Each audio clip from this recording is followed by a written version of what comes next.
ahora vamos a esta otra parte donde estamos descubriendo a Jesús, al Jesús del Apocalipsis, pero ahora vamos a tener que ir al libro de Juan capítulo 1, versículo 1.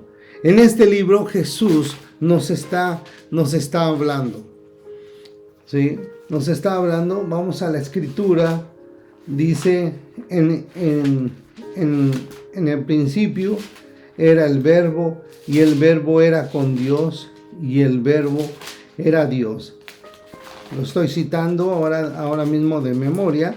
Llego al libro y dice la escritura: en el principio era el verbo, y el verbo era con Dios, y el verbo era Dios. Este era en el principio con Dios. Entonces, si queremos conocer al Jesús del Apocalipsis, también tenemos que remitirnos a Jesús, al Jesús de previo a la creación.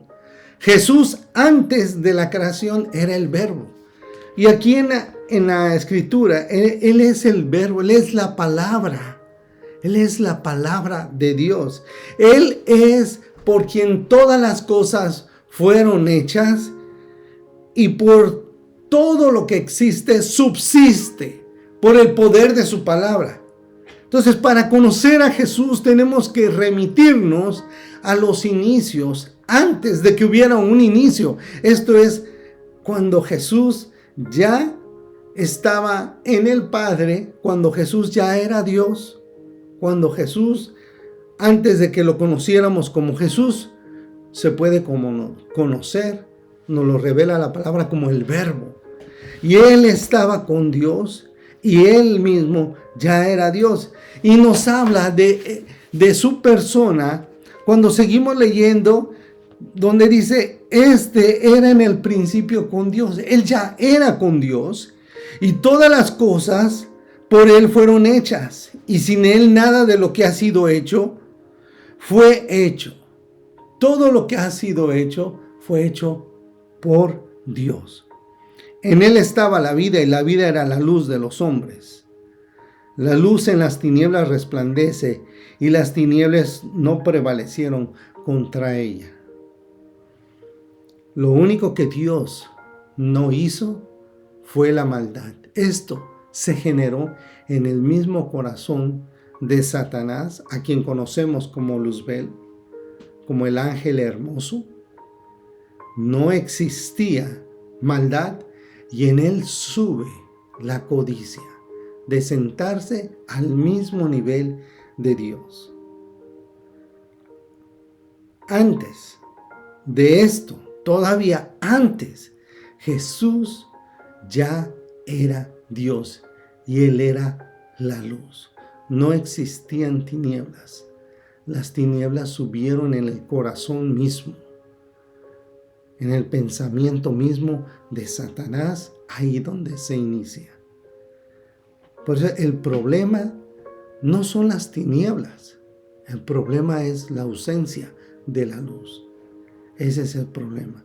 Eso es lo que nosotros podemos identificar. Así que seguimos con la escritura, y dice aquí, entonces encontramos esta parte, encontramos esta faceta de Jesucristo, el mismo Jesús que se da a conocer en la palabra, en Apocalipsis. Ahora lo estamos conociendo antes de la misma creación. Él es el Verbo hecho carne.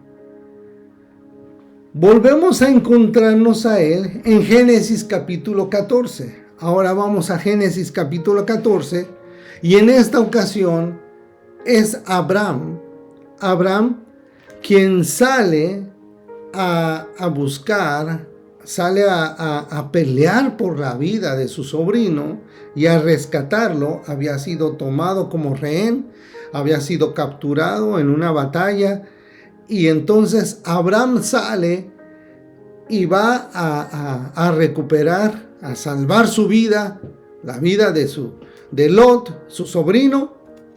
Dije primo, no es su sobrino. va por la vida de su sobrino y su familia y las rescata. Y tiene un encuentro, cuando regresa, se encuentra con el sacerdote, con el rey de Salem. Este es Melquisedec, quien era conocido como el sacerdote del Dios Altísimo, el cual no tenía inicio ni tenía fin. Esto es, se encuentra con la persona de Jesucristo.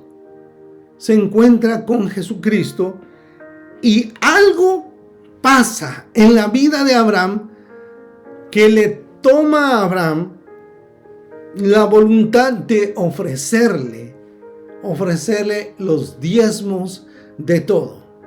¿Sí? Bienvenidos a todos aquellos que se están conectando. Aquí estamos compartiendo la palabra de Dios y es el Jesús del Apocalipsis, pero lo estamos conociendo al Jesús del Apocalipsis y su paso por el Antiguo Testamento.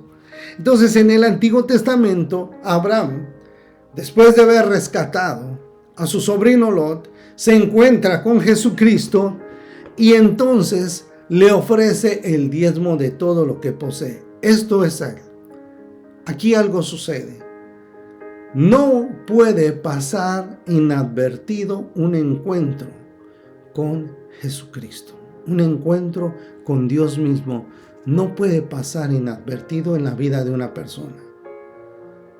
Se puede manifestar, se puede ver el fruto de haberte encontrado con Jesucristo. Hay quienes tienen un encuentro con la muerte y adivine qué, algo sucede.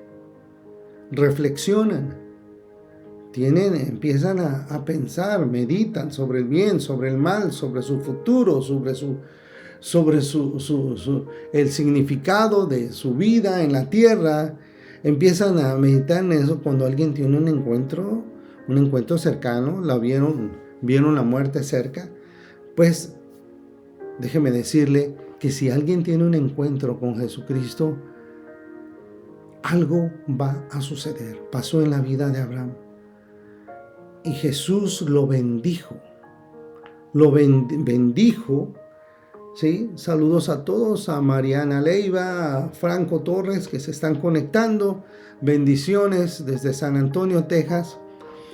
Desde su casa les estamos compartiendo la palabra.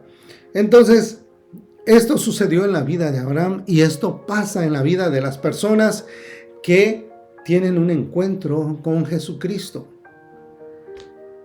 Después, en Génesis capítulo 32, versículo 22 en adelante, vemos a Jesús manifestado, ¿sí? Como un ángel. Y déjeme contarle la historia. En Génesis 32 usted lo puede leer, lea su Biblia, siempre comento en los clips que ustedes tienden a verme ahí en Instagram o en TikTok que estamos subiendo. Siempre le digo, lea su Biblia, lea la Biblia, estudie la Biblia, porque ahí encontramos la vida, ¿sí? Encontramos la vida. La vida está en la Biblia. Bueno, en Génesis 32 vemos cómo Jacob va huyendo de una situación muy difícil donde prácticamente le robó la bendición que le tocaba a su hermano. Él se la apropia, él se hace pasar por su hermano se da cuenta, bueno, su padre también se da cuenta y su hermano le pide al padre que lo bendiga a él, ¿sí? Y entonces el padre le dice, lo siento, ya lo bendije, le di tu bendición a tu hermano. Entonces su hermano se enoja de tal manera que lo busca para matarlo, para recuperar la bendición que le tocaba a él. Sin embargo, ya le había sido otorgada a su hermano menor. ¿Sí? Su hermano menor, que traían pleito desde que estaban en el vientre de la madre. Así lo podemos leer en la escritura. Bueno, este pleito que traían se ve manifestado en esta situación y entonces una vez que le es otorgada les otorgada la bendición por parte del padre de familia, él sale corriendo, sale huyendo de su hermano con toda su familia. Van huyendo y cruzan un río. Y después de cruzar este río, se topa con un ángel. Este ángel no es otra cosa que Jesucristo.